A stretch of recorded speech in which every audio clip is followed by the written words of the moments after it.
What is up, YouTube? James Baek here, and welcome back to another episode of VGC 2018 Back Battles. Today we are using the Mega Salamence team once again with Entei, Aegislash, Milotic, Tapu Bulu, and Tapu Koko. Let's get started and try to find some games, but yeah, so this team has been pretty fun. I think I've been mentioning that. I think I really do enjoy playing this team. I keep playing it off camera, and I'm not the luckiest person ever, so I've been dropping down, but hopefully, actually the rating season probably ended by the time you're watching this. I'm trying to pre-record some episodes, so if I do get worse with my condition, I hope that I'll have some videos out. What the heck is this? Tapu Lele, Metagross, Wigglytuff, Delphox, Landorus, Hydreigon. What? What am I watching right here? Main Aegislash, Koko.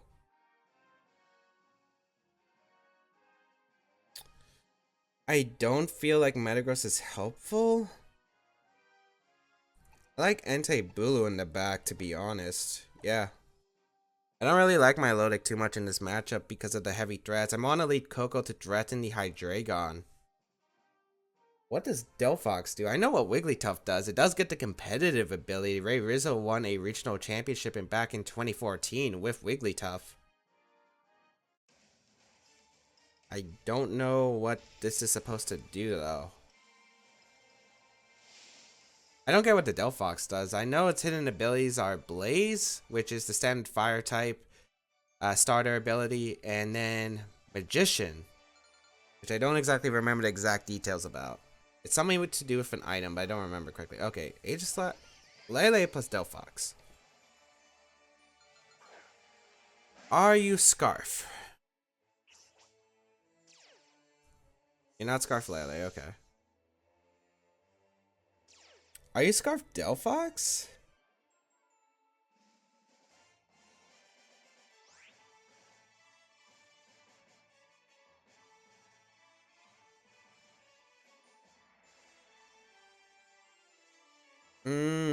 I kind of want to double switch actually. I want to go out in a Bulu, and I think I want to Volt Switch out.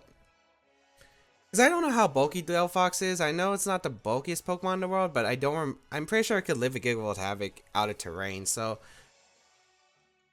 Oh man, is this Scarf Delphox? It's Psychic Fire type. Pretty fast speed if I remember correctly. I'm gonna go into Entei on a fire type move, and I want to Volt Switch in a Bulu to get rid of this terrain that's so threatening to me. Oh, it is Scarf, okay. Psyshock. And doesn't KO Koko, nice. Okay, so I get a Volt Switch off.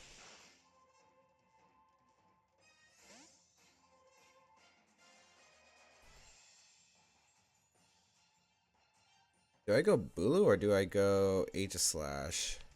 I think I'm gonna go Aegislash. I don't think you target down my Aegislash with a Psychic type. I mean, my Aegislash slot, which was my Entei with a Psychic type move. Gleam, okay. So that's probably Specs? No, it's not. Scarf? It's not Scarf because it's Scarf Delphox.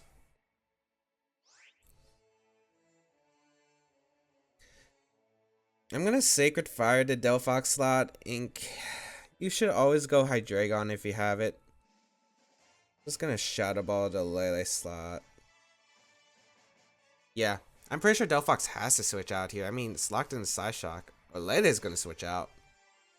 In a Hydreigon, okay. What is Psychic Seed? Psyshocking Entei.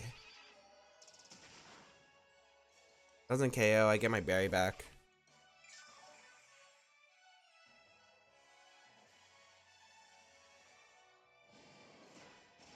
Sacred Fire into Delphox. It's a 2 KO. I should have Shadow Balled, I guess, the Delphox and Sacred Fire the Lele slot. I honestly thought Delphox would have wanted to switched out. What is Psychic Seed Hydreigon, though?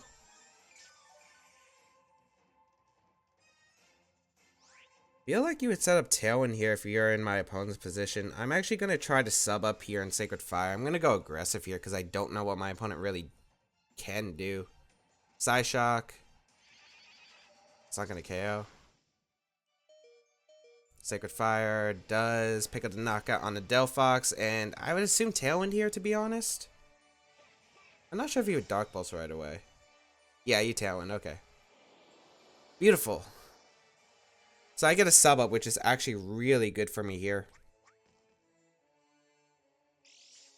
And I got rid of my opponent's Scarfer, so Coco can handle the Hydreigon if I weaken it a bit. I don't know if Hydreigon can live with Dazzling Gleam with Psychic Seed.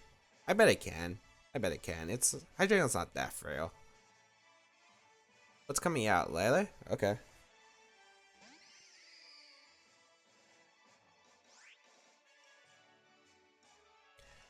Don't really need Entei around, I feel like. I think I'll just try to get damage on the Hydreigon and King Shield. Yeah. I don't need the damage on Lele yet. I want to find out how fast the Lele is potentially. And I want to get a free switch into Bulu, because I feel like a free switch into Bulu could help a lot here.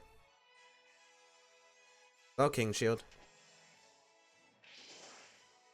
And I want to get the terrain, so maybe Psychic doesn't break my sub, I want to say, because the Gleam was really weak. It's just a Gleam again, okay. I mean, it did break my sub if I stayed in regular form, and it got rid of Entei. I also caught Salamence on the switch, so makes sense. Dark Pulse.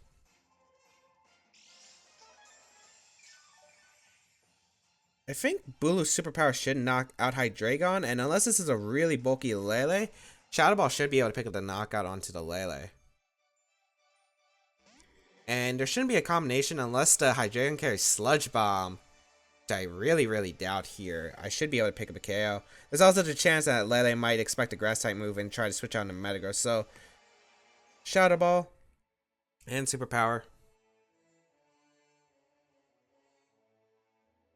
What is this game? If I knock out Hydreigon, my Aegislash is looking really good in this game. Oh. Electrium Z Lele. Okay.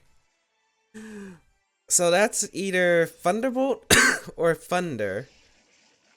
So that's going to break my sub, but Dark Pulse is not going to knock out my Aegislash from the range it's adding shield form.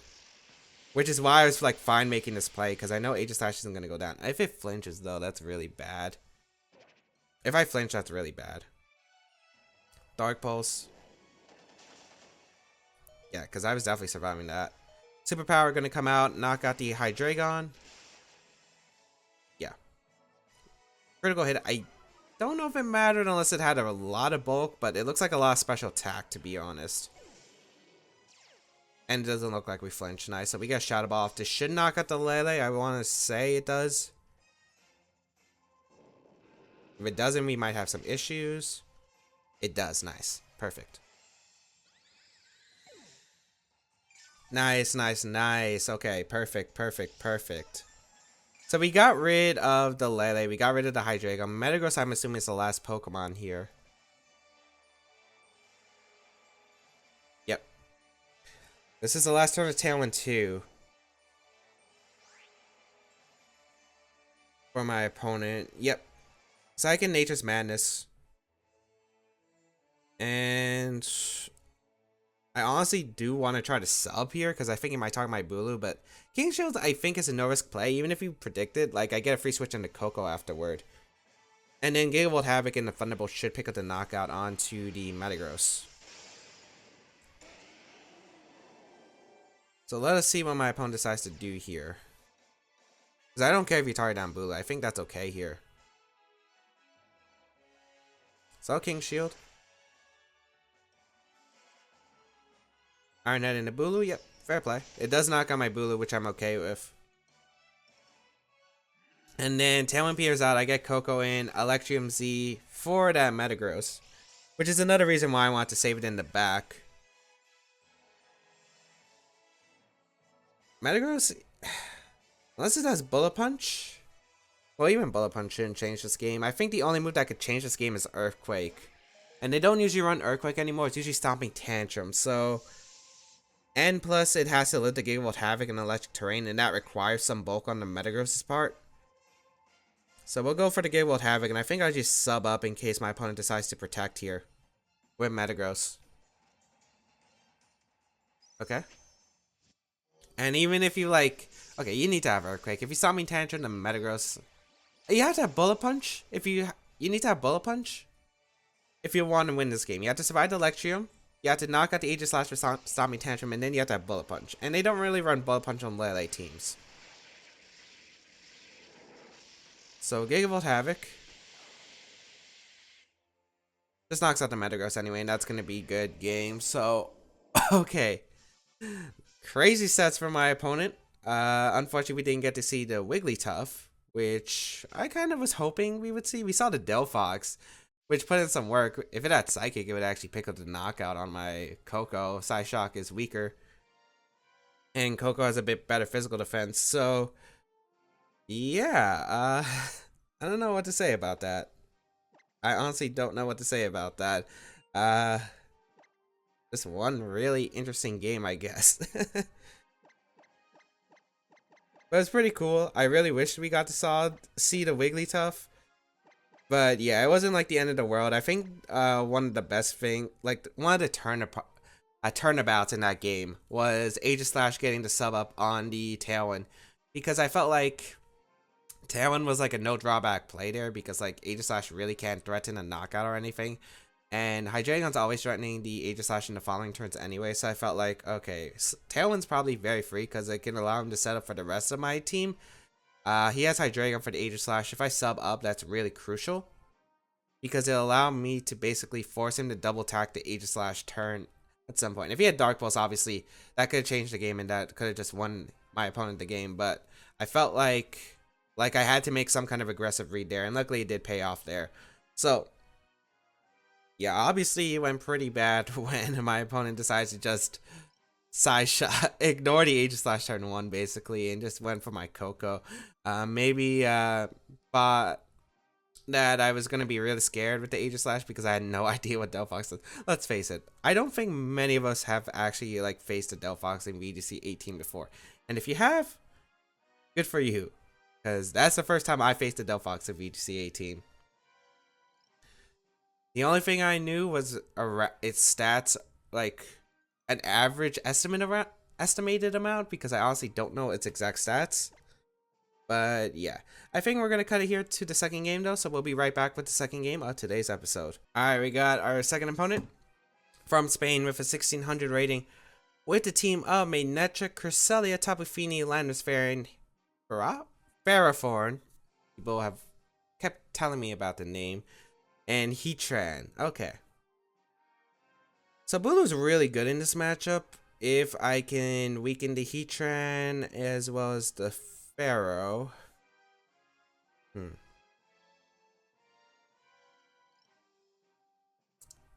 I might need okay, Aegislash is okay in this matchup. It doesn't really help too much. I'm thinking of bringing Milotic, Bulu, Entei, and Salamence, I feel like would be pretty good against my opponent's team. I also want to lead Bulu against my opponent's team, which is not something I commonly do. But the damage output would be really nice turn 1, especially against a Fini. But I think Milotic plus Entei actually scares out pretty much everything on my opponent's team.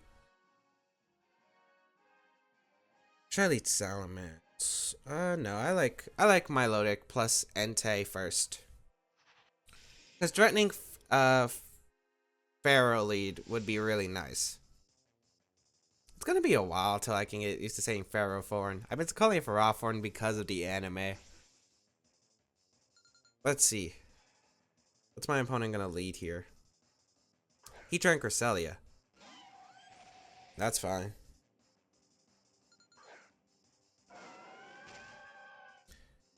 I don't know if this is like Ally Switch or anything.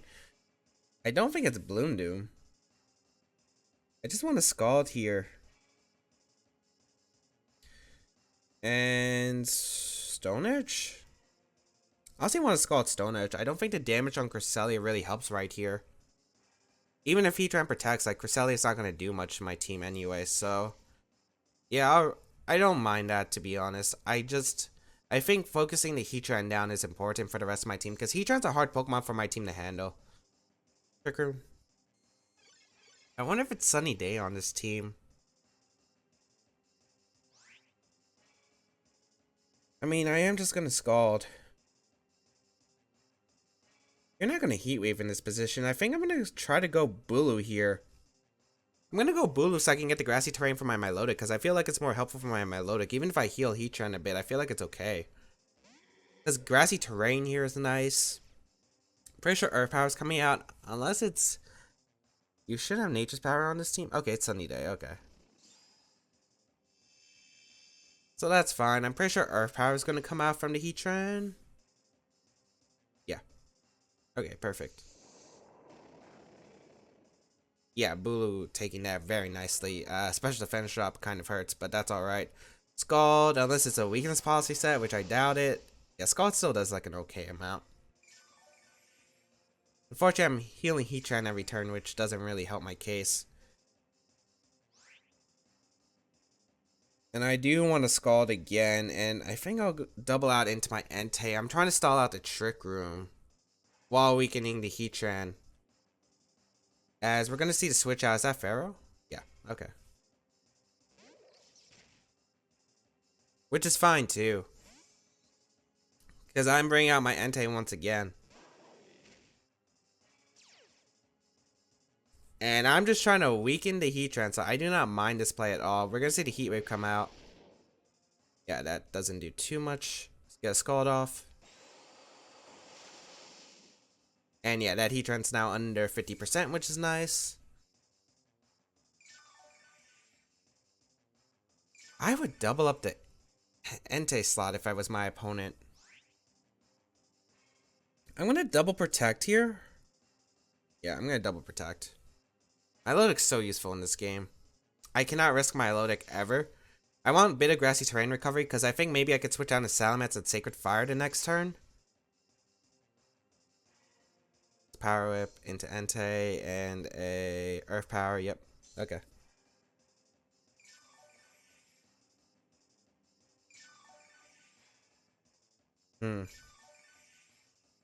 I honestly don't think it KOs after an Intimidate with my Salamence.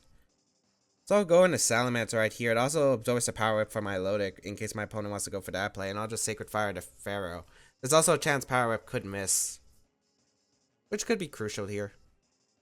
I honestly don't expect Earth Power to knock out Entei at this percentage after the Power Whip, even in grassy terrain. And it's my opponent's last turn to trick him too, which is really helpful. I could have also maybe double switched into Bulu plus Salamence, but then my board position against the Heatran's kind of weird. So Intimidate, Power Whip into Entei. It does avoid Earth Power. Let me see how much it does. I might have actually got the KO. It depends on how offensive that Pharaoh is.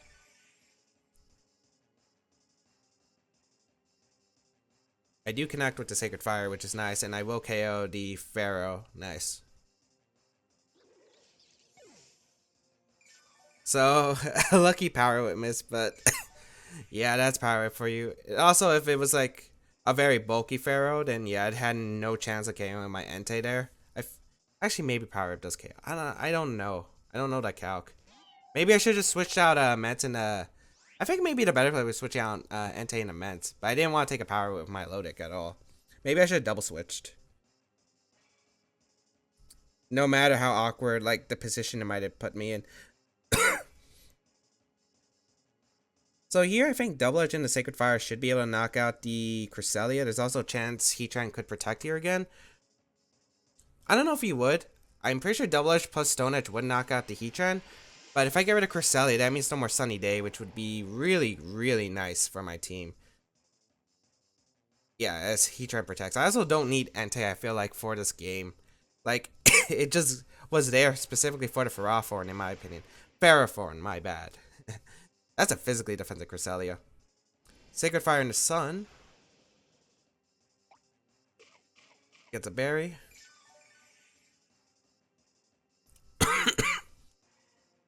and Trick Room. So maybe now it hurts me that I didn't get that damage on Cresselia turn 1. Maybe I should have went for the damage turn 1.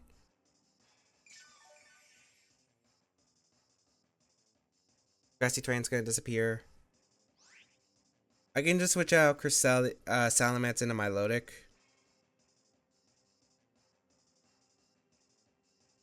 And I'm gonna protect Entei. I don't want to take the immediate damage yet. I'm pretty sure you're just gonna set up a Sunny Day and Earth Power, or you could Ice Beam too. I think both are fine, and I don't think you Sunny Day actually immediately, just because of the fact that if you Sunny Day immediately, you waste a turn of Sun. Psyshock, okay.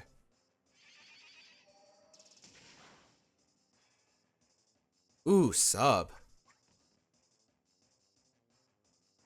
I don't think Psyshock and Earth Power knocks me out though. Well, it does on Entei. I don't think it does on my Milotic. I'm just gonna Sacred Fire to Cresselia and recover. As Heatran protects. Oh, that's beautiful, because does that mean you're trying to weaken my Cresselia for a double up? I mean my Milotic for a double up. It is a Psyshock. Yeah, perfect. Which is great too, because I didn't think my opponent would allow me to get the KO on the sub easily. And recover was just a no drawback play there in my opinion. Sacred Fire. Nice. Bit of chip, no burn. I never burn.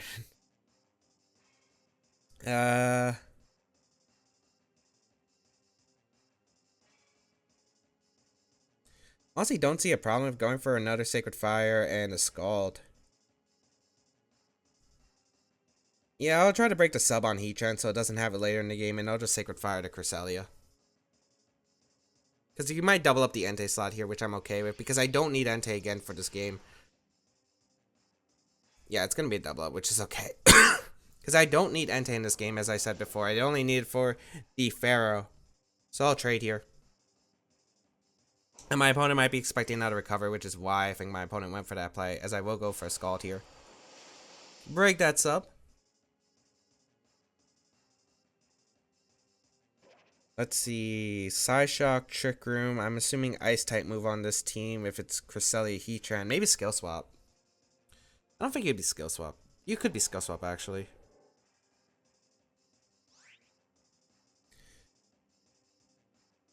I don't see a reason not to Scald the Cresselia and just protect Mence. Even a double up into my Milotic doesn't hurt. If Heatran goes for sub, that's fine too.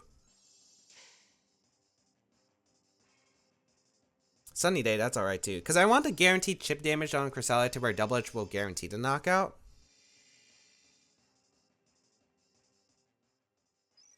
Inferno Overdrive? Yeah, okay.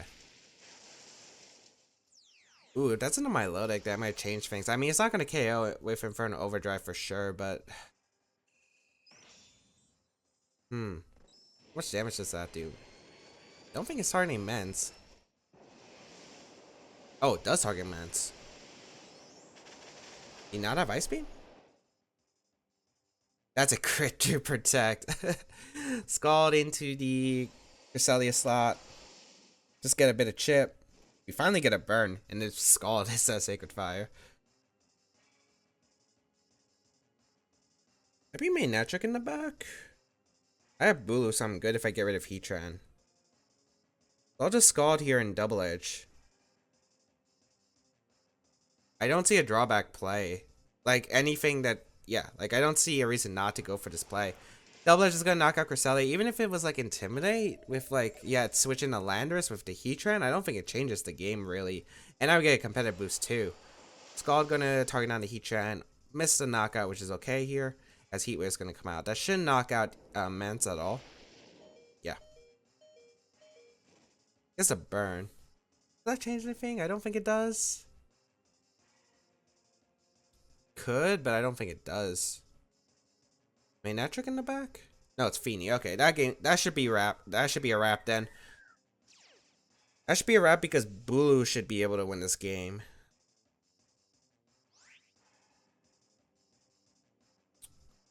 Yeah, so I should just be able to Scald the Heatran and get him Bulu then. Yeah. So I'll Scald and Double Edge. Because I'm faster than a Heatran for sure. And I'll just get a bit of chip on the Feeny. And I'm not going to let him set up with like a bunch of Calm Minds in a row. Heatran's going to protect, which is fine too. I guess if it specs Moonblast and crits, this could be bad. Well, I don't expect Moonblast crit would KO. I'm faster than a Feeny, which is good to confirm here. Scald. Is it not a Moonblast? Maybe it has Icy Wind instead?